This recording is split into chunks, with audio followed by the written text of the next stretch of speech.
5 বছৰীয়া মেকআপৰ জাৰ্নিৰ আজিৰ মেকআপটো সকলোতকৈ বিশেষ।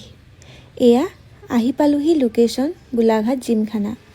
আজি ইয়াতে মোৰ এটা মেকআপ আছিলে আৰু আজিৰ ক্লায়েণ্টগৰাকীক বেলেগকৈ চিনাকি কৰোৱাৰ প্ৰয়োজন নাই। মোৰ সকলোতকৈ প্ৰিয় অভিনেত্ৰী, যাৰ অভিনয় সৰুৰ পৰাই চাই আহিছোঁ, ৰিম্পী বা। মই আজি নিজকে বহুত লাকি ফিল কৰিছোঁ।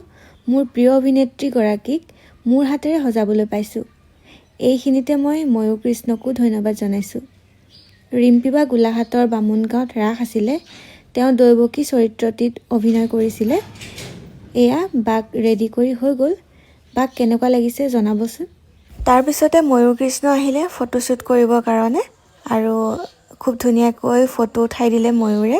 আপোনালোকে হয়তো মোৰ একাউণ্টত দেখিবলৈ পাইছেই। ৰিম্পী বাৰ লগত কাম কৰি খুবেই বেছি ভাল লাগিলে। এনেকুৱা নালাগিলে যে তেওঁক প্ৰথম লগ পাইছোঁ। ইমান ধুনীয়াকৈ কথা পাতে আৰু যেন মোক আগৰ পৰাই চিনি পায়, ময়ো তেওঁক আগৰ পৰাই লগ পাইছোঁ, তেনেকুৱা নিচিনাই লাগিলে। খুব ভাল লাগিলে কাম কৰি। আৰু ভিনদেউকো লগ পালোঁ। ভিনদেউ খুব ভাল হয়, তেওঁৰ লগতো কথা পাতি ভাল লাগিলে। আৰু এয়া ৰিম্পী বাক মই অকণমান মৰমো যাচিলোঁ। মেকআপটো কমপ্লিট কৰি আমি তাৰ পৰা ওলাই দিলোঁ আৰু মই এয়া মাক লৈ গ'লোঁ ৰাসলৈ বুলি। আৰু মায়ে এফালে ভিনদেউ আৰু ৰিম্পী বাৰ লগত কথা পাতি আছে। তাৰ পাছতে আমি গ'লোঁ ষ্টেজলৈ আৰু কাষৰ পৰাই ৰিম্পী বাৰ অকণমান অভিনয় ধৰি ৰাখিলোঁ। আপোনালোকে জনাব কেনেকুৱা হৈছে অভিনয়, আৰু লগতে মোৰ মেকআপটো কেনেকুৱা হৈছে সেয়াও জনাবলৈ নাপাহৰিব।